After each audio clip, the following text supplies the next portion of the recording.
हमेशा की तरह जो आज फर्स्ट टाइम आए हैं उन विद्यार्थियों के लिए बताने का प्रयास पहले किया जा रहा है, और वो है 3 डॉट थ्योरी। मेरी जो भी क्लास का कंटेंट है वो मेरी क्लास जहां शुरू होती है उसके बगल में 3 बिंदियां आपको दिखाई देंगी।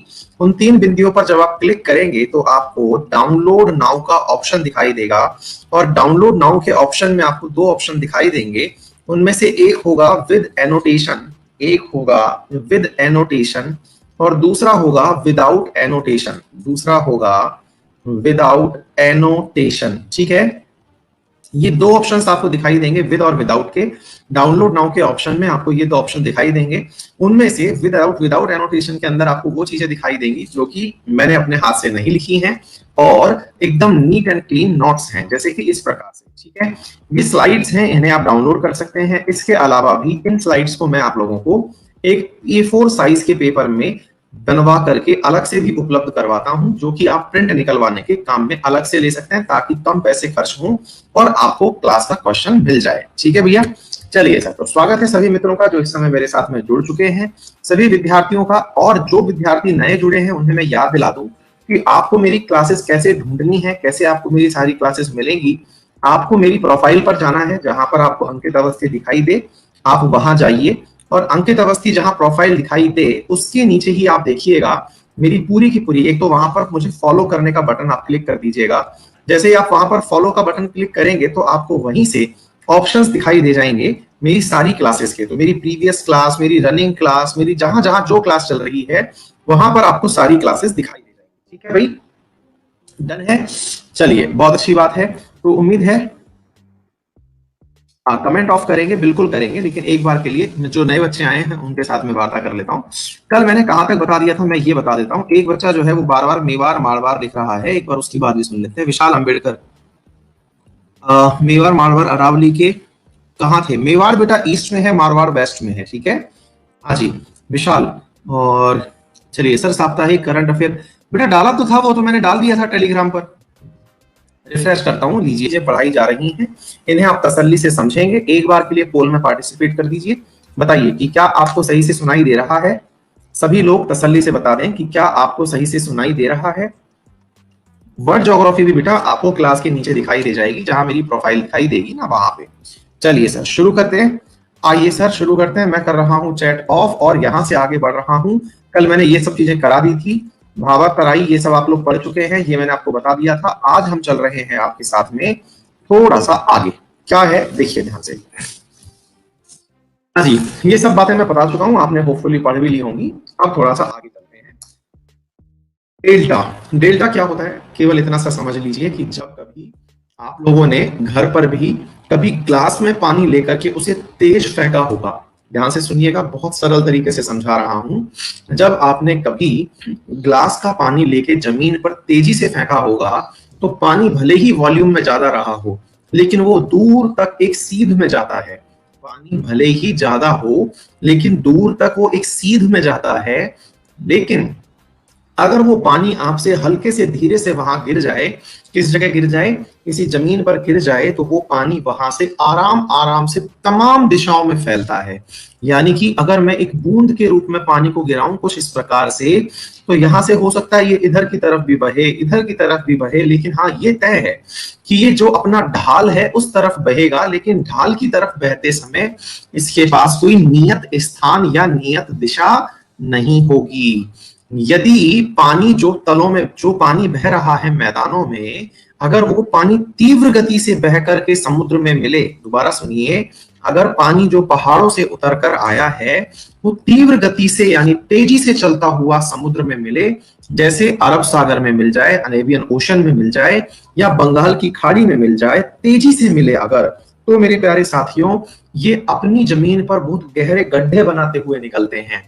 बिल्कुल वैसे ही जैसे कभी बाल्टी में पानी ले जा करके आप अपने बाहर जमीन में, जहां पर भी सड़क है, सड़क के किनारे मिट्टी है, वहां तेजी से डालेंगे तो वहां गड्ढा बन जाता है। अगर पानी इस प्रकार से नदी के किनारे निकले, मतलब इस प्रकार से समुद्र तक जाए तेजी से, तो मेरे प्यारे साथियों उस बने हुए स्थान को हम एस्चुरी कहते हैं। थम्स अप कर दीजिए अगर आपको ये बात समझ में आ रही हो। उस स्थान को जहां पर गहरी खांच बन गई है उसे हम एस्चुरी कहते हैं। ठीक इसी प्रकार से मेरे प्यारे साथियों, अगर ये पानी आराम से बहाया जाए, यानी आराम से बहाने का मतलब है कि इसका कोई मोटिवेशन नहीं है, प्लेन पूरी तरह समतल हो चुका है, तीव्र ढलान नहीं है, ढलान की एब्सेंस में पानी बह रहा है, और अगर पानी इस प्रकार से बहे तो वो तमाम प्रकार से दिशाओं में विभक्त हो जाता है। यही कारण है कि गंगा जब यहाँ पहुंचती है बांग्लादेश में, या हुगली जब पहुंचती है बंगाल में, तो वो बहुत सारी छोटी छोटी छोटी छोटी वितरिकाओं में बदल जाती है, जिन्हें हम डिस्ट्रीब्यूटरी कहते हैं, जिन्हें हम डिस्ट्रीब्यूटरी कहते हैं। मेरे प्यारे बच्चों, डिस्ट्रीब्यूटरी जिसमें नदियां अपना पानी विभक्त कर लेती हैं वो डिस्ट्रीब्यूटरी हैं। तो ये नदियों में जब डिस्ट्रीब्यूटरी बन जाती है तो यहाँ पर पंजे हाथ मतलब पक्षी के पंजे के आकार की संरचना बनती है। पक्षी के पंजे की आकार की बनी हुई संरचना को हम बर्ड फुट डेल्टा कहते हैं।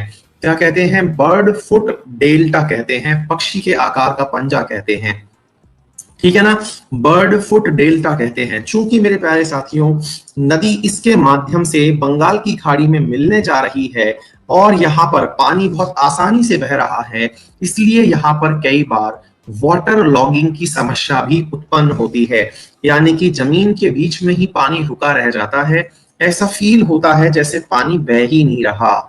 ऐसी स्थिति के कारण जमीन और पानी का एक ऐसा सम्मिश्रण बनता है जिससे दलदली भूमि बन जाती है, और इसी दलदली भूमि पर मैंग्रोव वनस्पति पैदा होती है। यही कारण है कि दुनिया एशिया का सबसे बड़ा जो सुंदरबन डेल्टा है वो असल में इसी जगह पर उपस्थित है जो कि आप लोगों के सामने है, यानी कि बंगाल का जो डेल्टा है यहाँ पर सुंदरवन मैंग्रोव फॉरेस्ट पाए जाते हैं जो कि दलदली भूमि में उत्पन्न होते हैं। मैंग्रोव फॉरेस्ट की खास बात ये होती है कि यहाँ चूंकि पानी में, यहाँ पर चूंकि जमीन में इतना पानी है कि जमीन में जो घुलित ऑक्सीजन चाहिए थी जड़ों को, वो घुलित ऑक्सीजन अनुपस्थित हो गई है। इस कारण से जड़ें जमीन से बाहर निकल के चली आती हैं, और जब जड़ें जमीन से बाहर निकल चली आती हैं कुछ इस प्रकार से, तो मेरे प्यारे साथियों इन जड़ों के किनारे जो हैं वो श्वसन के लिए उपलब्ध हो जाते हैं। जड़ों के किनारे जो श्वसन के लिए उपलब्ध हो जाते हैं इन्हें हम न्यू मेटाफोर कहते हैं, इन्हें हम न्यू मेटाफोर कहते हैं। इनके माध्यम से जड़ें जो हैं वो श्वसन कर पाती हैं। तो न्यू मेटाफोर जो जड़ें हैं वो यहाँ पर पाई जाती हैं, यानी मैंग्रोव वनस्पति की जो सबसे खासियत है उसमें न्यू मेटाफोर जड़ों का पाया जाना प्रमुख है। एक बार थम्स अप कर दीजिए अगर आप मेरी बात समझ रहे हैं तो, बहुत अच्छी बात है। चलिए सर आगे बढ़ते हैं। अब मेरे प्यारे साथियों एक बहुत ही बेसिक सा इंपॉर्टेंट फैक्ट है, वो क्या है कि देखिए आपको पहले तो ये समझ में आना जरूरी है क्या कि आफ्टर ऑल प्लेन बनते कैसे हैं। मैंने कहा हिमालय हो, वेस्टर्न घाट हो, अरावली हो, विंध्याचल हो, सतपुड़ा हो, इन ऊंचाइयों से जब जब पानी बहेगा तो नदियां बनेंगी। बोले बन गई सर, नदियां बनेंगी तो पथरीले मार्ग से निकलेंगी या जमीन से निकलेंगी तो अपने साथ मिट्टी को बाहर ले जाएंगी। बिल्कुल सर, बहा के ले गई। जब मिट्टी को बहाकर ले गई तो इस मिट्टी को वो कहीं जमीन पर किसी समतल स्थान पर जमा देंगी। बिल्कुल जमा दिया सर। जब मिट्टी अथवा समतल स्थान पर उसे जमा दिया तो एक प्लेन का निर्माण हुआ। किसका निर्माण हुआ? एक प्लेन का, एक मैदान का निर्माण हुआ। मेरे प्यारे साथियों जब गंगा अपने साथ में मिट्टी बहाकर लाई तो गंगा के मैदान का निर्माण हुआ। जब यमुना अपने साथ मिट्टी बहाकर लाई तो यमुना के मैदान का निर्माण हुआ। जब सिंधु नदी अपने साथ मिट्टी बहाकर ले गई, यानी कि सिंधु के साथ में 5 नदियां सिंधु, सतलज, ब्यास, रावी और झेलम ये अपने साथ, चेनाब अपने साथ मिट्टी बहाकर ले गई तो सिंधु के मैदान का निर्माण हुआ। इसी प्रकार से हर नदी के कारण मेरे प्यारे साथियों मैदान का निर्माण तो होता है। इस मैदान के निर्माण को हमने विस्तृत रूप से गंगा का मैदान, सिंधु का मैदान, यमुना का मैदान, ब्रह्मपुत्र का मैदान नाम दे दिया। इसी प्रकार से मेरे प्यारे साथियों जब भारत के तटवर्ती इलाके जो समुद्र तट पर स्थित हैं वहां पर उपस्थित है पर्वत श्रृंखलाएं, जिनमें से वेस्ट की तरफ है वेस्टर्न घाट, ईस्ट की तरफ है ईस्टर्न घाट, और उन पर्वतों की वजह से यदि पानी बहकर के अरब सागर, क्रमशः अरब सागर और बंगाल की खाड़ी में गिरे तो ये अपने तट पर भी इन्हीं प्रकार से तटीय मैदानों का निर्माण करेंगे। इन नदियों के द्वारा अपने तटों पर किए गए मैदान को हम तटीय मैदान कहते हैं। और ये मैदान केवल इन्हीं तटीय मतलब इन्हीं नदियों से उत्पन्न नहीं होते जो कि अपने निकटस्थ जो पर्वत है उनसे उतर के आई हो, अपितु कहीं से भी नदी चल करके जब समुद्र में मिलने आई थी तो उसने मिट्टी को डिपॉजिट किया होगा और उसके कारण मैदान का निर्माण हुआ होगा। तो मैदान के इसी निर्माण के क्रम को हम भारत के अंदर दो भागों में पड़ते हैं। एक का नाम है वेस्टर्न घाट और एक का नाम है ईस्टर्न घाट। आपको मैंने दिशा ज्ञान करा रखा है, अगर याद हो तो देख लीजिएगा। ऊपर नॉर्थ, नीचे साउथ, इधर ईस्ट, इधर वेस्ट होता है। भारत को अगर हम ध्यान से देखें तो ये है आप लोगों का वेस्टर्न घाट। इस वेस्टर्न घाट के अंदर प्रमुख रूप से 4 जगहों में इसको विभक्त किया जाता है। सबसे ऊपर की तरफ यानी वेस्ट में, नॉर्थ की तरफ अगर हम चलते हैं तो सबसे पहले आपको दिखाई देता है काठियावाड़ कोस्ट। मेरे प्यारे साथियों, काठियावाड़ कोस्ट असल में गुजरात में स्थित नदी के किनारे हैं, जो कि आपको यहाँ पर दिखाई दे रहे हैं। ये रहा काठियावाड़ कोस्ट। वेस्ट के जो मैदान है उनमें सबसे ऊपर है काठियावाड़ कोस्ट। काठियावाड़ कोस्ट के नीचे की तरफ है कोंकण कोस्ट। कोंकण कोस्ट के नीचे की तरफ है कन्नड़ कोस्ट और उसके नीचे की तरफ है कन्याकुमारी कोस्ट। अब इन्हें थोड़ा सा लोकलाइज करके भी पढ़ लेते हैं। मेरे प्यारे साथियों, जब हम आपके सामने बात करते हैं इन कोस्ट की, तो इसको थोड़ा सा विस्तृत रूप में कुछ इस प्रकार देखा जा सकता है। जब हम काठियावाड़ कोस्ट की बात करते हैं तो ये काठियावाड़ कोस्ट इन 3 भागों में बांटा जा सकता है। किस किस में? सबसे नॉर्थ में मेरे प्यारे साथियों स्थित है कच्छ का कोस्ट। याद रखिएगा, ये गुजरात का वो हिस्सा है जहां पर कच्छ स्थित है। कच्छ, रण ऑफ कच्छ, जहां पर जाकर के लूनी नदी विलुप्त हो जाती है। अगर आपको याद हो तो थम्स अप कर दीजिएगा, मैंने पहले भी आपको बताई है। लूनी नदी जो कि अंतस्थ नदी कहलाती है, वो इस कच्छ में जाकर के विलुप्त हो जाती है। मेरे प्यारे साथियों, इसी कच्छ से लगता हुआ यहाँ पाकिस्तान है और कच्छ और पाकिस्तान के बीच में यहाँ पर सर क्रीक स्थित है। एक जगह है, पानी का एक क्षेत्र है, एक पानी की सकरी गली है जिसे हम सर क्रीक कहते हैं, वो स्थित है। मेरे प्यारे साथियों, ये विवादित स्थल है। इसके बाद जो मैदान है ये कच्छ का मैदान है, ठीक है ना। यहाँ पर ये जो खाड़ी है ये कच्छ की खाड़ी है। इस खाड़ी के बाद में मेरे प्यारे साथियों फिर से एक मैदान है, असल में गुजरात के, और गुजरात का जो तट है असल में उसे मैदान नाम दिया गया। तो असल में वो मैदान जो है वो क्या कहलाया? काठियावाड़ मैदान कहलाया। तो काठियावाड़ से ऊपर कच्छ, फिर काठियावाड़, और यहाँ पर अगर आप ध्यान से देखें तो ये खंबात की खाड़ी है और खंबात की खाड़ी से लेकर के तापी नदी तक, नर्मदा और तापी यही आकर के गिरती हैं। तो तापी नदी तक मेरे प्यारे साथी, ना हो मुझे पता है, परेशान ना हो, मुझे पता है बफर आ गया है, परेशान ना हो, बफर आया है मुझे पता है, वेट करिए, वेट करिए, वेट करिए, बीच में बफर आया था, वेट करिए, मुझे पता चल गया, वेट करिए, वेट करिए, परेशान मत होइए, परेशान मत होइए, दोबारा से बोल दूंगा सारी चीजें। रुकिए, मैं एक बार चेक कर लेता हूँ ये किसके कारण था। मेरे कारण था कि नेटवर्क इशू था। एक मिनट, परेशान मत होइए, आपकी प्रेजेंस मुझे मिल गई, एकदम गोली सी चला दी आपने।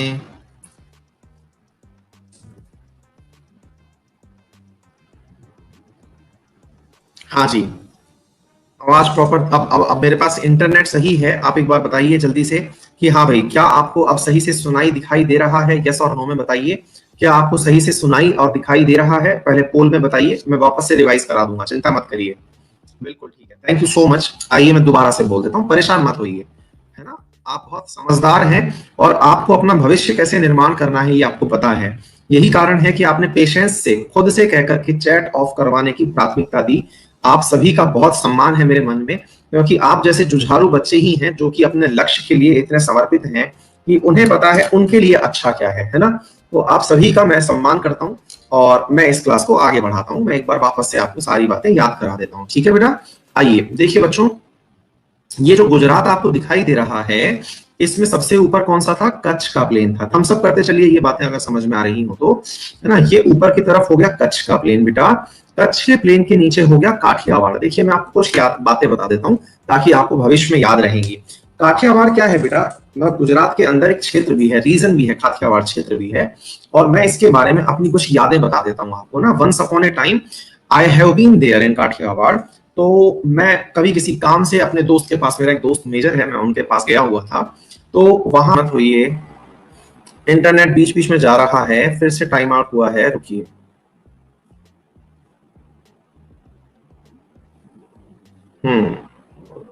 इंटरनेट इशू था भाई ये, है ना। इसमें मेरी कोई गलती नहीं है, कोई बात नहीं, फिर से पता चल जाएगा मुझे। आपके बने हुए चेहरे आते हैं, मुझे दिख जाता है कि हाँ हो गया है काम, है ना। ये बीच में टाइम लैग आ रहा है। वैसे तो मतलब स्पीड तो अच्छी है लेकिन टाइम लैग है। एक मिनट रुकिए। हम्म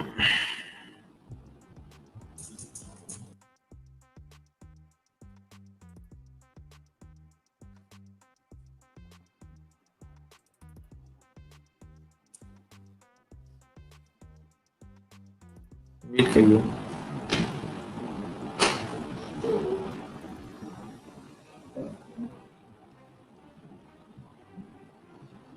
इंटरनेट की स्पीड जबरदस्त है लेकिन लैग बीच बीच में क्या आता है कि दिक्कत आ जाती है बेटा, है ना।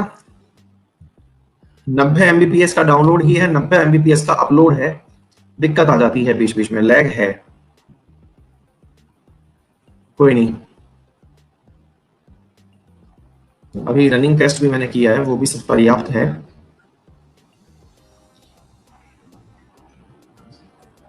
चलें, अभी एक बार इशारा करिए, सब ठीक चल रहा है क्या? आप लोड मत लीजिए, अभी बस आप बता दीजिए मुझे थम्स अप करके सब ठीक है। परेशान मत होइए। आवाज आ रही है? थम्स अप करके बता दीजिए आवाज आ रही है। डन। तो मैं आपको काठियावाड़ से जुड़ी हुई एक बात बता रहा था कि हम लोग जो है वो इस जगह किसी एक रेस्टोरेंट में गए थे, और जब हम रेस्टोरेंट में गए गुजरात के अंदर, तो वहां पर उस व्यक्ति ने हमसे पूछा कि आप कौन सी थाली खाना पसंद करेंगे। हमने कहा थाली तो थाली होती है, मतलब चांदी की थाली, सिल्वर की थाली, कौन सी थाली पूछ रहे हैं। बोले यहाँ पर एक थाली फेमस है, काठियावाड़ी थाली। पंजाबी थाली खाएंगे, गुजराती खाएंगे, काठियावाड़ी खाएंगे गुजरात में। तो हमने कहा हाँ भाई काठियावाड़ी बताओ क्या खास होता है उसमें। तो उन्होंने हमें काठियावाड़ी थाली जो है वो ऑफर की। तो काठियावाड़ी थाली जब ऑफर की, मैं कुछ यादें बता रहा हूँ ताकि आपको अब ये बातें याद रह जाएंगी। असल में इसका मकसद थाली से कुछ है नहीं, लेकिन कुछ बातें जो याद रह जाएं इसलिए मैं आपको बता रहा हूँ। तो उन्होंने काठियावाड़ी थाली ऑफर की, और थाली ऑफर करने के बाद हम लोगों ने खाना खा लिया आराम से, जो भी था उसके अंदर वो हमने खा लिया। लेकिन जब खाना खा लिया तब वेटर आता है हमारे पास पे, और जैसे अपने घर पे अपनी मम्मी जिद नहीं करती अपन से कि बेटा ये और खा ले, बेटा थोड़ा सा और ले ले, है ना। तो कुछ उस प्रकार का उन्होंने हमारे साथ किया कि साहब ये और चखिए, ये इसमें एडिशनल है साहब, थोड़ा सा और लीजिए। यानी कि उसमें मनुहार थी। अगर आप समझते हैं मनुहार का मतलब क्या होता है, तो वहां पर मनुहार थी, और उस मनुहार के कारण वो काठियावाड़ जो क्षेत्र है वो फेमस है। तो गुजराती भाई जो मेरे साथ मेरी क्लास पढ़ रहे हैं, अगर वो एग्री करते हैं इस बात से तो थम्स अप करिएगा कि इस क्षेत्र में मनुहार होती है ना। तो ये मेरा अनुभव था, और मैं once upon a time Palanpur गया था, मानेसर गया था, तो इन क्षेत्रों के बारे में मुझे जानने का मौका मिला था। तो फिलहाल के लिए आप इतना जान लीजिए कि काठियावाड़ एक क्षेत्र है गुजरात के अंदर, काफी फेमस है। और तो ये मैंने आपको बता दिया, ठीक है। जैसे मारवाड़ मेवाड़ हमारे यहाँ क्षेत्र होता है राजस्थान में, ऐसे यहाँ का काठियावाड़ रीजन है। एनीवे, तो फिर से मैं चल रहा हूँ, होपफुली सभी अब चीजें दुरुस्त होंगी। एक बार हम फिर से अपनी गति पकड़ने का प्रयास करते हैं। तो सबसे ऊपर है कच्छ, फिर है नीचे मेरे प्यारे साथियों काठियावाड़। काठियावाड़ के नीचे ये वाला है गुजरात रीजन, गुजरात प्लेन कहलाता है ये। इसके बाद है कोंकण प्लेन, मालाबार प्लेन। इस कोंकण प्लेन और मालाबार प्लेन को दो भागों में और बांटा जा सकता है, और वो क्या है, कोंकण, कन्नड़ और कन्याकुमारी कोस्ट। दोबारा से सुनिएगा, कोंकण, कन्नड़ और कन्याकुमारी कोस्ट। अब देखिए इस बात को समझने का प्रयास करिए, जब इसे इस प्रकार से विभक्त कर दिया गया तो गुजरात से लेकर कर्नाटक तक, यानी कि ध्यान से देखिए आप, तापी नदी से लेकर के, यानी यहाँ पर तापी नदी है, तापी नदी से लेकर के इस वाले क्षेत्र तक, कहां तक, ये वाला जो पोर्शन आपको दिखाई दे रहा है कर्नाटक का, इस पूरे तट को कोंकण तट कहा गया, कोंकण प्लेन कहा गया। आप लोगों ने एक बार एक टेस्ट दिया था, अगर आपको याद हो, तो मैंने उस टेस्ट में आप लोगों से सवाल पूछा था कि कोंकण तट कौन से स्थान पर है ना। तो उसमें ऑप्शन था नॉर्थ, नॉर्थ और क्या बोलते हैं मध्य, यानी मिडिल, और साउथ, ठीक है। तो इस प्रकार से ये जब सवाल पूछा गया था आप लोगों से पेपर में, मैंने टेस्ट लिया था आप लोगों का, अगर आपको याद हो थम्स अप करिए अगर कुछ बात याद आ रही हो। तो मैंने ये टेस्ट पूछा था, तो कुछ बच्चों ने मुझे ये कहा था कि सर आपने कुछ और बताया है और नोट्स में कुछ और लिखा है। वो चक्कर क्या है कि इस कोंकण प्लेन को मानने के दो तरीके हैं। क्या है, यदि इस पूरे को एक तरफ काठियावाड़ प्लेन मान लिया जाए, ये कोंकण प्लेन मान लिया जाए, और ये वाला कौन सा प्लेन मान लिया जाए आपका, मतलब मालाबार को प्लेन मान लिया जाए, मालाबार कोस्ट मान लिया जाए, तो इन तीनों में ये मध्य कहलाता है। जब इस क्लासिफिकेशन को 3 में लिया जाता है तो ये मध्य कहलाता है, मध्य स्थिति कहलाती है। लेकिन जब प्रमुखता से इन तीनों को लिया जाता है, किसको, यहां से, ये भी एक क्लासिफिकेशन है, अलग अलग, मैं कह रहा हूं अलग अलग लोगों का अलग अलग क्लासिफिकेशन है। उस स्थिति में ये कोंकण जो है ये तुलनात्मक रूप से, देखिए काठियावाड़ और कोंकण दोनों है, नीचे कन्नड़ और कन्याकुमारी है, यानी कि 2/2 में अगर आप बांट देंगे इसे, कौन से में बांट देंगे, काठियावाड़ और कोंकण, और नीचे ये क्या कहते हैं, कन्नड़ और कन्याकुमारी, तो ये ऊपर की तरफ नॉर्थ कहलाता है और नीचे की तरफ साउथ कहलाता है। तो इससे आप परेशान मत होइएगा, आपको मैंने दोनों तरीके से चीजें पढ़ा दी हैं। यदि ये 4 प्रकार से तट को बांटने की बात पूछता है, यदि आपसे ये ऑप्शन देकर के पूछा जाता है, मान लीजिए कि आपसे पूछा गया कि सर हमसे पेपर में पूछ लिया गया कि बताइए कोंकण तट कहां से कहां तक है, तो हालांकि ये क्लासिफिकेशन बहुत टफ हो जाता है कि सर हम कोंकण तट को केवल महाराष्ट्र और गोवा तक बताएं, ये गोवा तक है ये बताएं, या फिर तापी नदी से लेकर के हम लोग इसे उठा दें और यहां तक कर्नाटक तक ले जाएं, कौन सा वाला तट हम बताएं सर। तो देखिए अगर इस वाले मैप को आप ध्यान से देखेंगे तो इसमें तो ये दिखाई देता है कि तापी नदी के किनारे से लेकर के कर्नाटक के इस पर्टिकुलर मैंगलुरु स्थान तक ये पूरा की पूरा कोंकण तट है। तो देखिए ये दोनों ही बातें हैं, अगर गिवन इन दी ऑप्शन वो आपको ये 2 स्थान देता है, कहां से, महाराष्ट्र, गोवा और कर्नाटका, ये तीनों मर्ज करके देता है ना, तो आपको ये वाले ऑप्शन नहीं देगा। कौन से ऑप्शन नहीं देगा, कोंकण और कन्नड़ को मिलाने वाले ऑप्शन नहीं देगा, ठीक है ना, क्योंकि इनकी उपस्थिति में कन्नड़ ऑप्शन होगा ही नहीं, ठीक है। ये बहुत सारी किताबों में मिला, इसलिए मैं आपको लेकर के आया हूं। ये दोनों चीजें मान्य हैं, अलग अलग तरीके से, बिल्कुल वैसे ही। अगर आप पुराने स्टूडेंट हैं तो आप इस बात को सहमति बताइएगा, हमने वेस्टर्न घाट को भी 2 तरह से पढ़ा है। वेस्टर्न घाट को भी हमने नॉर्थ सह्याद्री, मध्य सह्याद्री और दक्कन सह्याद्री, याद करिए। और मैंने आपसे यह भी कहा था कि एक और क्लासिफिकेशन है वेस्टर्न घाट का जिसमें कहा जाता है नॉर्थ सह्याद्री और दक्षिण सह्याद्री, और मैंने कहा था नॉर्थ सह्याद्री कलसुबाई इसकी हाईएस्ट पीक है। तो ये दोनों बातें मान्य हैं, आप दोनों को अवेयर हो जाइए और क्वेश्चन को देख करके आंसर करिएगा। मुझे जो चीज मिली मैं आपके सामने लेकर के आ गया, ठीक है ना। तो मैं अपनी तरफ से बता रहा हूं कि ये क्या है, आप देख लीजिएगा। बाकी आपकी श्रद्धा है सर, किताबों के अंदर दोनों ही बातें लिखी हुई हैं, दोनों ही तरह से क्लासिफिकेशन दिया हुआ है, मैंने आपके सामने दोनों रख दिए हैं। काठियावाड़, कोंकण, कन्नड़ और कन्याकुमारी, ये एक ऑप्शन हो गया, और दूसरी तरह से कोंकण पूरा की पूरा उठा करके इधर डाल दिया, ये दूसरा ऑप्शन हो गया, ठीक है सर। चलिए, तो अब मैं आपसे क्या कह रहा था, कोंकण तट, तो एक बार के लिए आप लोगों को मैं यहां पर दिखा देता हूं। देखिए, सबसे पहले कच्छ और काठियावाड़ कोस्ट जो हमने आपको बता दिया, दूसरा जो है मेरे प्यारे साथियों उसका नाम है कोंकण कोस्ट। इसकी लोकेशन बस याद कर लीजिएगा, दमन से लेकर के नॉर्थ टू गोवा, दमन कहां है, नॉर्थ टू गोवा तक है मेरे प्यारे साथियों, दमन इन दी साउथ। तो ध्यान से देखिएगा, गुजरात का जो अंतिम पॉइंट है ना, वहां पर दमन है, वहां से लेकर के नॉर्थ गोवा तक, यहां तक लेकर के क्या है, दमन से लेकर नॉर्थ गोवा तक कोंकण तट कहला है इस क्लासिफिकेशन के हिसाब से, जिसमें इसे 4 भागों में बांटा गया है। दोबारा से मैं आपको ये वाली इमेज समझाने का प्रयास कर रहा हूं, क्योंकि मैं दोनों चीजें ले आया हूं। ऐसी स्थिति में कुछ विद्यार्थियों के मन में कंफ्यूजन आना लाजमी है, लेकिन साहब मैं आपको सब बातें बताऊं ये भी मेरी जिम्मेदारी है। तो ध्यान से सुन लीजिए मैं क्या कह रहा हूं। यहां पर है दमन दीव ज्वाला, दमन जो है, दमन से लेकर के नॉर्थ गोवा, ये गोवा है, और गोवा में भी नॉर्थ गोवा। नॉर्थ क्यों बोल रहे हैं, ऊपर की तरफ नॉर्थ, नीचे की तरफ साउथ, इधर की तरफ ईस्ट, इधर की तरफ वेस्ट।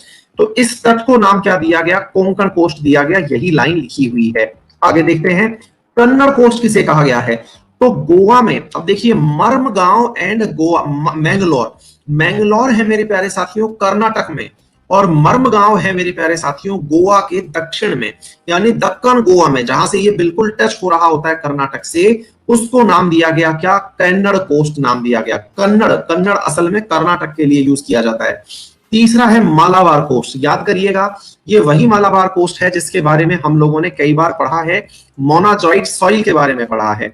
ये मैंगलोर कहां पर है, कर्नाटक में, यहां से शुरू होकर के कन्याकुमारी तक जाता है, मैंगलोर से शुरू होकर कन्याकुमारी तक जाता है, ये मालाबार कोस्ट है, ठीक है ना। यहां की खासियत क्या है, इस तट पर मेरे प्यारे साथियों ब्रैकिश वाटर पाया जाता है। ब्रैकिश वाटर का मतलब क्या हुआ, लगून झीलें पाई जाती हैं। सवाल बना, लगून झीलें क्या होती हैं सर, जब समुद्र का पानी तट की तरफ जमीन के माध्यम से विभक्त हो जाता है तो उसे पश्च वाटर अथवा ब्रैकिश वाटर कहा जाता है। आप लोगों ने कई बार सुना होगा कि गोवा में जाकर के लोग जो हैं वो हाउस बोट में स्टे करते हैं, तो वो हाउस बोट असल में चलती कहाँ है, तो वो उस लगून वाटर के अंदर चलती है, जहां पर नदी का जो समुद्र का पानी है वो एक दीवार के माध्यम से या फिर एक बाउंड्री के माध्यम से समुद्र से डिफरेंट हो रहा है, लेकिन ये भी सलाइन वाटर है, समुद्र का ही पानी अंदर की तरफ आकर के भरा हुआ है। ठीक है भाई, तो इस प्रकार से ये हो गए पश्चिमी घाट। पश्चिमी घाट के अलावा अब पूर्वी घाट की अगर हम बात करें तो पूर्वी घाट में 3 स्थान हम सामान्यतया पढ़ते हैं। उत्कल, उत्कल सामान्यतया उड़ीसा को कहा जाता है, ये रहा उड़ीसा। दूसरा है नदन सरकार, नदन सरकार उड़ीसा से लेकर के आंध्र प्रदेश तक जाता है और आंध्र प्रदेश से लेकर के कन्याकुमारी तक कोरोमंडल तट जाता है। इन दोनों में से देखिए 2-2 क्लासिफिकेशन है सर, और दोनों ही मैं आप लोगों के सामने लेकर हाजिर हुआ हूं। उत्कल प्लेन, नदन सरकार और कोरोमंडल तट, ये 3 नाम के आधार पर पूर्वी घाट को विभक्त किया जाता है, ये सत्य है। लेकिन इसके अलावा भी इसका एक क्लासिफिकेशन और है जो कि स्टेट के हिसाब से है। जैसे उड़ीसा के साथ में उत्कल कोस्ट हो गया, आंध्रा के साथ में आंध्रा कोस्ट हो गया और तमिलनाडु के साथ में कोरोमंडल कोस्ट हो गया। आपको दोनों ही पता करने होंगे, इसमें कोई ऑप्शन आपके पास नहीं है। मैं इस चीज का क्रिएटर नहीं हूं। मेरे मानने से यदि मैं ये कह दूं कि मैं तो उत्कल ही मानूंगा, तुम मत मानो, तुम उत्तरी सरकार मत मानो, तो भाई तुम्हारे ऊपर है। लेकिन जो मैटर में लिखा हुआ है, दुनियादारी पढ़ रही है जिस चीज को, आपको उन चीजों को पता होना चाहिए। ये 2 प्रकार से इन तटों का क्लासिफिकेशन है, ठीक है ना। फिर से सुन लीजिएगा, पूर्वी तट, पूर्वी तट के अंदर 3 भागे हैं। 3 भाग कौन कौन से हैं? नॉर्थ में है उत्कल तट, उत्कल कोस्ट हो गया। मध्य में है आंध्रा कोस्ट, मध्य में आंध्रा कोस्ट हो गया। नीचे है कोरोमंडल तट। तो 3 प्रकार से आपने कोस्टल डिवीजन कर दिया। इतनी बात हमको समझ में आ जानी चाहिए। उत्कल यानी कि उड़ीसा की बात की गई है। उड़ीसा में एक झील है जिसका नाम है मेरे प्यारे साथियों चिल्का झील। तो मेरे प्यारे बच्चों, चिल्का झील जो है ना, वहां से लेकर के कोलेरू झील, कोलेरू झील जो है वो असल में इन दोनों के बॉर्डर पर है। किसके? उड़ीसा और आंध्र प्रदेश के बॉर्डर पर यहां पर है कोलेरू झील। याद कर लीजिएगा, चिल्का झील के बारे में कहा जाता है कि दुनिया में एशिया की सबसे बड़ी ये ब्रैकिश वाटर झील है। ब्रैकिश वाटर बोले तो लगून झील है। याद करिए, कुछ ही दिन मतलब आज सुबह की क्लास में भी मैंने आपको पढ़ाया था कि यहाँ पर भीतरकनिका, याद करिएगा, है ना, यहाँ पर मैंने आपको स्थान बताया था, ऑलिव रिडल टर्टल आते हैं, यहाँ पर ही गहीरमाथा, भीतरकनिका, ये सब वाइल्ड लाइफ से संबंधित स्थान उपस्थित हैं। तो चिल्का झील से लेकर के कोलेरू झील तक का जो तट है इसे हम उत्कल कोस्ट कहते हैं। कोलेरू झील से लेकर के पुलिकट झील तक, पुलिकट झील कहाँ है? इस जगह स्थित है पुलिकट झील। तो कोलेरू झील से लेकर के पुलिकट झील तक का जो रास्ता है, कोलेरू झील से पुलिकट झील का जो तट है इसे आंध्रा कोस्ट कहते हैं। और इसी प्रकार से पुलिकट कोस्ट से लेकर के कन्याकुमारी तक, पुलिकट लेक से लेकर के कन्याकुमारी तक जो कि तमिलनाडु में स्थान है, मेरे प्यारे साथियों, इसे हम लोग क्या कहते हैं? कोरोमंडल तट कहते हैं। तो देखिए पेपर में आपसे सवाल किस प्रकार पूछा जाएगा। आपके सामने ऑप्शन दे दिए जाएंगे कि इन्हें उत्तर से दक्षिण में व्यवस्थित करिए। पहला सबसे प्रिय सवाल तो इनका ये होता है। दूसरा सवाल ये पूछ लिया जाता है कि कोरोमंडल तट भारत के कौन से किनारे पर है? पूर्वी किनारे पर है कि पश्चिमी किनारे पर है? फिर सवाल कई बार ये भी पूछ लिया जाता है उत्तरी सरकार तट कहां पर है? उत्तरी सरकार यानी कि इसे, ये नदन सरकार जो दिख रहा है आपको, इसे उत्तरी सरकार भी कहते हैं, नदन सरकार भी कहते हैं। सिरकार शब्द वैसे तो ये तो पूर्वी किनारे पर अथवा पश्चिमी किनारे पर। मालाबार तट सामान्यतः चर्चा में रहता है। आपको मालूम होना चाहिए मालाबार नाम से भारत, यूएसए और जापान के बीच में एक एक्सरसाइज भी होती है ना। तो इस प्रकार से चीजों को रिलेट करके पढ़िएगा। ये चीजें जिसका भी नामकरण जो हुआ है इसमें मेरा कोई कंट्रीब्यूशन नहीं है। तो आप लोगों को ये लगे कि सर ऐसा क्यों हुआ, तो इसके पीछे मेरा कोई हाथ नहीं है, तो अब मेरे पास इसका एक्सप्लेनेशन भी नहीं है। हाँ, आपके पेपर में है तो आपको पढ़ना भी है, आपके पास इसके अलावा कोई विकल्प नहीं है। आपके पास इसको पढ़ना ही एक विकल्प है। आपके पेपर में यहां से चूंकि सवाल पूछे जाते हैं तो इन्हें आप अवश्य याद करिएगा।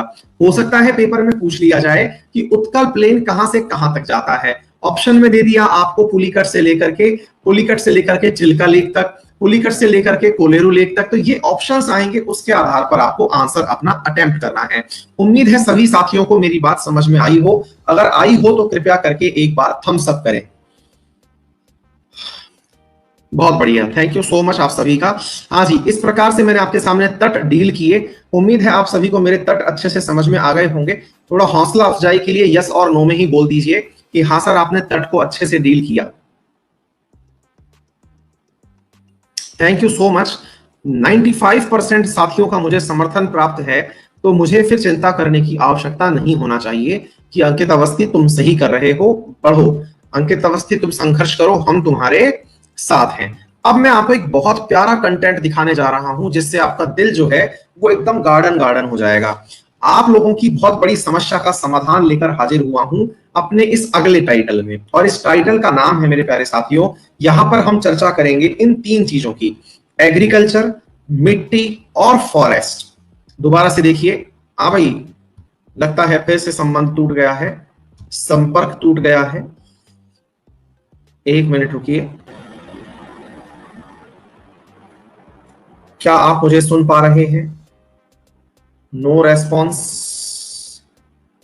मैं चैट ओपन भी कर दूंगा तो भी रेस्पॉन्स का पता चलेगा।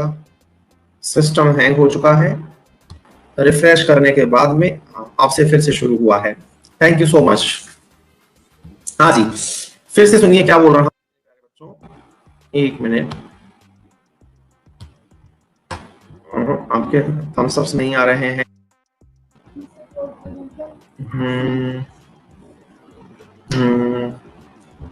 एक बार फिर से रिफ्रेश करता हूं।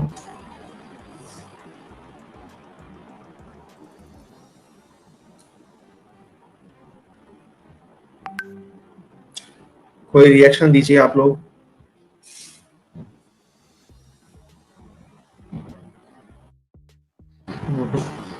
टेलीग्राम पर बच्चे मैसेज कर रहे हैं, सर वॉइस आ रही है, सब ओके। बेटा मुझे आप लोगों का मैसेज नहीं मिलेगा तो फिर मुझे ऐसा लगेगा मैं कंटिन्यू करूं। बच्चों ने मैसेज भेजा है मुझे, बहुत सारे बच्चों ने, श्वेता, भानु, संजय, कमलेश कुशवाहा, रोहन, नेहा, सुनीता, सभी का कहना है कि वॉइस आ रही है, आप चलते रहिए। मुझे टेलीग्राम पर मैसेज, ठीक है बेटा मैं कंटिन्यू कर रहा हूँ। ओके ओके ओके ओके, आप बता देना अगर कोई इशू हो तो। अपनी इस क्लास में विद्यार्थियों का भार बहुत ज्यादा है, ऐसी समटाइम्स ऐसा होता है कि मतलब चीजें हैंग हो जाती हैं, हम संख्या में उपस्थित होते हैं, कोई बात नहीं। चलिए मैं शुरू। हाँ जी, तो मेरा कहना है कि मैं आप लोगों के लिए बहुत प्यारा लेके आया हूँ, एग्रीकल्चर, सॉइल एंड फॉरेस्ट से संबंधित। क्या है इस कंटेंट में खास, मैं आपको वो बता देता हूँ। असल में क्या है मेरे प्यारे बच्चों, इस कंटेंट में आप लोगों को जो भी क्वेश्चन पेपर में याद करने होते हैं ना, वो चीजें लेकर हाजिर हुआ हूं। कैसे, मैं बताता हूं। यार काश आपके रेस्पॉन्स, आपके रिएक्शंस देख पाता, काश।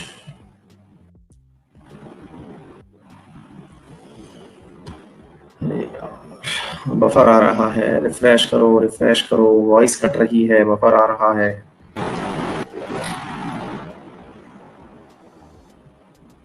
अब आया आया आया आया आया आया, आ गया आ गया चैट, आ गया चैट, आ गया चैट। ओके, हाँ जी, आप सोचो ना, चैट ओपन किया है, 1000 टच हो चुका है आंकड़ा, है ना, ऑप्शन का, उसका थम्स अप का। ठीक है, अब देखिए मैं आपका रिएक्शन देखने का इंतजार कर रहा था। इधर देखिए मेरे प्यारे बच्चों, इधर देखो, ये है ना, मतलब कंटेंट देखो, थोड़ा सा अप्रिशिएट करो, इतना प्यारा कंटेंट है। जिस चीज के लिए आप परेशान होते थे, एग्रीकल्चर, सॉइल एंड फॉरेस्ट, देखिए बेटा इधर देखो। सबसे पहली चीज, फसल कौन कौन सी होती है, बहुत ही, ये इनमें कोई रॉकेट साइंस नहीं है। खरीफ बुगती कब है, रबी बुगती कब है, और जायद बुगती कब है, यानी फसल कौन कौन सी है, कौन कौन से क्षेत्र में उगती है। कृषि कितने प्रकार की होती है, shifting, substituent, commercial farming, plantation farming, mix planting, extensive planting, animal husbandry, ये सब। मिट्टी के प्रकार, soil, alluvial soil, red soil, black soil, ये सब पढ़ेंगे अपन, चिंता मत करिए। पर पहले हमेशा की तरह थोड़ा सा कंटेंट दिखाना बनता है ना भाई। Laterite soil, desert soil, peaty soil, forest soil, और अल्टीमेट तो एग्रीकल्चर में ये है जनाब कि फूड ग्रेन्स के बारे में। फूड ग्रेन्स के बारे में क्या है, राइस में भारत के कौन कौन से राज्य नंबर 1 2 3 4 हैं, पल्सेस में कौन कौन है, गेहूं में कौन है, बाजरा में कौन है, मक्का में कौन है, शुगर केन में, कॉटन में, टोबैको में, कॉफी, टी, सिल्क, रबड़। इसी प्रकार से टोटल फूड ग्रेन में कौन है, ऑयल सीड में टोटल कौन है, टोटल सीड में कौन है, सोयाबीन में कौन है, मस्टर्ड में कौन है, ठीक है ना, मसालों में कौन नंबर 1 2 3 है। इसी प्रकार से एग्रीकल्चर रिवोल्यूशंस जो हुए हैं, इनमें से प्रमुख हरित क्रांति श्वेत, नीली, गुलाबी, पीली, इनके बारे में है।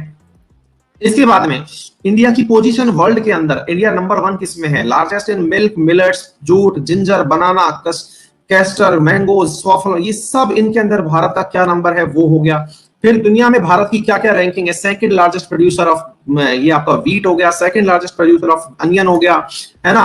Branches of agriculture, tissue culture, apiculture, horticulture, pomology, serology, moriculture, viticulture, ये सब हो गया। इसके बाद देखिए टाइप ऑफ वेजिटेशंस में कौन कौन से हैं? भारत में वनस्पति के प्रकार कौन कौन से हैं? उष्णकटिबंधीय जंगलों का प्रकार, ये सब प्रकार हो गए आपके सामने, ठीक है। फिर इनके बारे में डिटेल है जंगलों के बारे में। ट्रॉपिकल एवरग्रीन रेन फॉरेस्ट, जंगलों का पर्णपाती, शुष्क पर्णपाती, mountain forest, tidal mangrove forest, है ना, जो मैं आज चर्चा कर रहा था, ठीक है ना। तो इस प्रकार से मेरे प्यारे साथियों आपके लिए कंटेंट उपलब्ध करवाना, जबरदस्त तरीके से काम करना, ये हमारा कार्य है। उम्मीद है आप लोगों तक ये चीजें पसंद की और आप इनका अधिकतम लाभ सुनिश्चित करेंगे, ठीक है बेटा। और पढ़ना है आप लोगों को, है ना। देखिए मैंने आपसे कहा था कि आप चिंता बिल्कुल ना करें, मेरे साथ हैं तो किसी प्रकार की चिंता ना करें आप, ठीक है। और रिवर्स का भी टेस्ट होगा, आप लोग अभी से मैं बोल दे रहा हूं, रिवर्स पढ़ते रहिएगा। रिवर्स का टेस्ट किसी भी दिन मैं बता दूंगा। कल अफ्रीका के कॉन्टिनेंट का टेस्ट है, सभी लोग सुन लीजिएगा मैं क्या बोल रहा हूं बेटा। कल अफ्रीका के फिजिकल फीचर्स का टेस्ट है सुबह 10 बजे।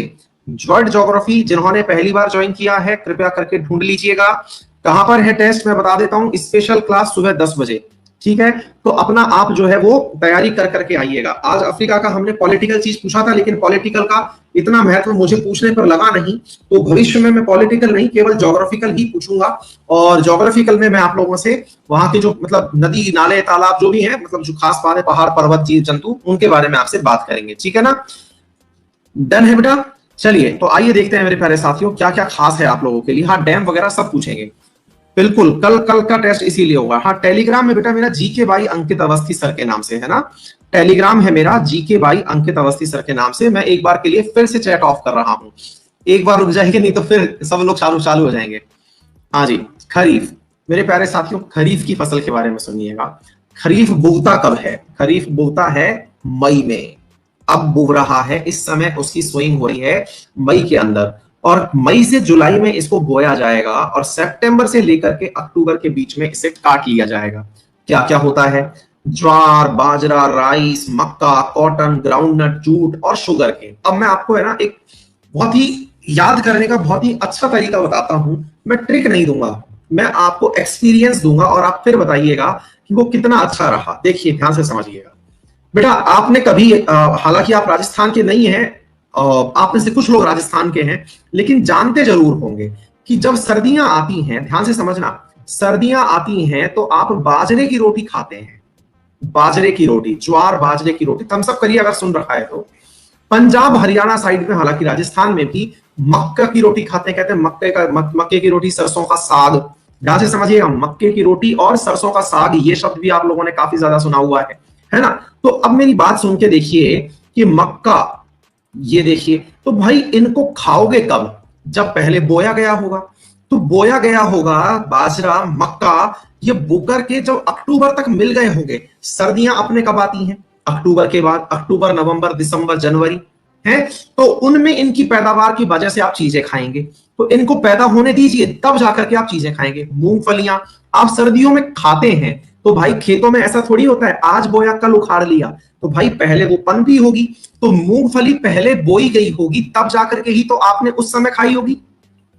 हम सब करिए अगर बात समझ रहे हैं तो इसका मतलब कई बार बच्चे उलझ जाते हैं, खरीफ की फसलें कैसे याद रखें, है ना, इन फसलों को कैसे याद करें। तो उपयोग से याद करिए कि हम इस समय उपयोग कर रहे हैं, और हमारे यहाँ एक कहावत है कि सीजनल चीजों का उपयोग किया जाना चाहिए। सीजनल का मतलब है सीजन के हिसाब से जब आपने बोई होंगी और जब वो आपके सामने आई होंगी तभी तो उपयोग करेंगे ना आप। तो मेरे प्यारे बच्चों, अच्छा ऐसे ही देखो, सर्दियों में आप कॉटन के कपड़े पहनते हैं, है ना, तो कॉटन के कपड़े अगर आप पहनते हैं तो भाई कॉटन पहले बोया होगा। अरे भाई रुई नहीं भराते अपन, गद्दे रुई वगैरह जो भरवाते हैं, सर्दियों में तो रजाई की जरूरत पड़ेगी, तो हम लोगों ने हार्वेस्टिंग का काम। अच्छा अब शुगर केन बताता हूं मैं आपको, हालांकि शुगर केन आजकल कभी भी उगने लगा है क्योंकि ये वाणिज्यिक फसल हो गई है, लेकिन फिर भी शुगर केन से ताजा रस से निकलता है गुड़। अगर आप लोगों ने सर्दी में अगर गुड़ मूंगफली नहीं खाई तो सर्दियां अधूरी रह गई सर आपकी अभी तक है। इसी प्रकार से गुड़ का उपयोग आप मतलब दूध के साथ भी या अन्य तरीके से भी यूज करते हैं। तो कहने का मतलब चीजों को रिलेट करिए कि जो चीजें अब बोई जाएंगी वो सर्दी में खाई जाएंगी। ये लीजिए साहब जी, हो गया सारा के सारा काम। ज्वार, बाजरा, मक्का। तो कम से कम अगर सवाल में आपके सामने ऑप्शन आ जाए तो जिसको हम कहते हैं अंडरस्टैंडिंग, उस अंडरस्टैंडिंग से हम इसे सही करके आ जाएंगे। थम्स अप करिए अगर बात समझ में आ जाए तो। याद कर लीजिएगा कि हम इसका कंजप्शन सबसे ज्यादा कब करते हैं, सवाल स्वतः ही सही हो जाता है। अच्छा, दूसरा देखते हैं, रबी की फसल अक्टूबर में बोई जाएंगी और अप्रैल और फरवरी में काटी जाएंगी, है ना। अब चलिए मैं आपको बताता हूं साहब जी। अब देखिए ध्यान से, मैं आपको बताता हूं गेहूं, है ना। अब मैं आपको बताऊं गेहूं के केस में क्या सीन है। आप लोगों ने गेहूं, ज्वार, ग्राम, यानी कि ग्राम मतलब क्या हो गया, वो जो चने वगैरह की जो चीजें हो गई, वो अलसी, मटर, आलू, ये सब चीजें अगर आपको याद हो तो इनको फरवरी में बो करके अप्रैल में, मतलब फरवरी और अप्रैल के बीच में काटा जा रहा है। अब आप पूछेंगे, और सवाल पता है बहुत ही टिपिकल बनता है ये वाला, कि सर जो ये जो है ना राइस, ये राइस तो बोया जा रहा है अभी, कब, खरीफ की फसल में, और जो चावल है ये रबी की फसल में बोया जा रहा है, ऐसा क्यों है।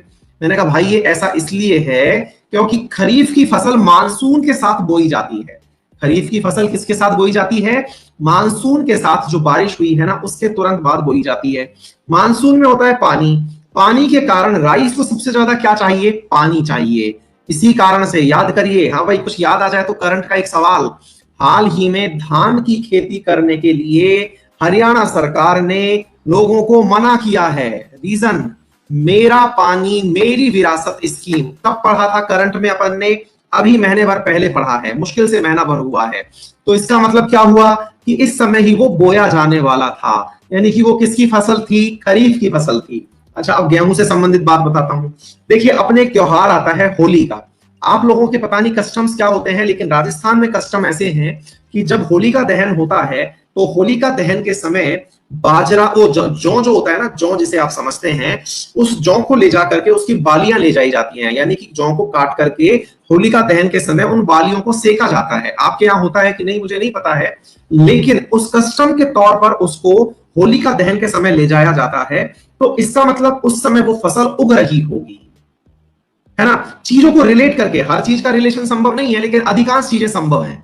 अच्छा, इसी प्रकार से जायद की फसलें, ये शॉर्ट टर्म की फसलें होती हैं जो कि रबी और खरीफ के बीच में बोई जाती हैं, मार्च से जून के बीच में, यानी कि जब इंतजार हो रहा है कि मानसून आ जाएगा और मार्च में जब रबी की फसल खत्म हो गई है उस समय पर अगर आप कोई फसल बोएं, जैसे आप देखो इन दिनों आप लोग क्या खाने लग रहे हो, वाटरमेलन खाने लग रहे हो, वाटरमेलन, तरबूज खाने लग रहे हो, ककड़ी खाने लग रहे हो, लौकी, कद्दू, ये सब इन्हीं दिनों तो खा रहे हो आप अपने घर में। इन दिनों देखो क्या क्या खाने का सामान आ रहा है, उन्हें जरा नोटिस करो और पहचानने की कोशिश करो कि आपके घर में इन दिनों खाने के लिए ऑप्शंस क्या आ रहे हैं। समझ में आ गया, तो इससे चीजों को रिलेट कर लीजिए, आपका काम स्वतः बन जाएगा। हाँ भाई, डन हो गया, समझ में आ गया। ओके, चलिए तो सर जी ये हो गया आपका सारा काम। ये वाला जो पोर्शन है एक बार रीडिंग करके आइएगा यहां से आगे, फिर कल आप लोगों के साथ में इसके बारे में फर्दर डिस्कशन होगा। ठीक है बेटा, इसके बारे में आगे जो डिस्कशन है ये फर्दर आपके साथ कल किया जाएगा। आज जो पढ़ाया है उसमें अगर कोई दिक्कत है आपको तो बताइएगा।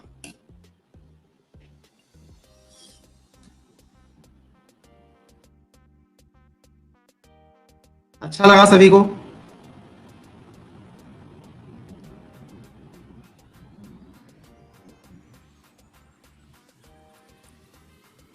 रमन करेंगे बेटा इसका कुछ।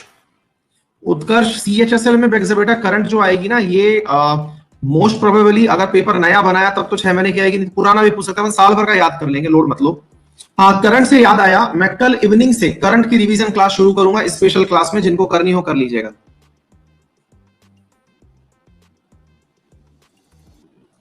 IM सॉन उठाकर गूगल कर लो भैया इनको, है ना।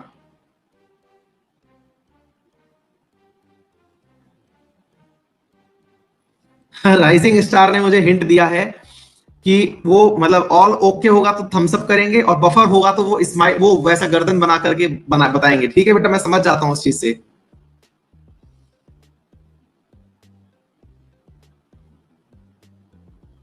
शुभम ठीक है।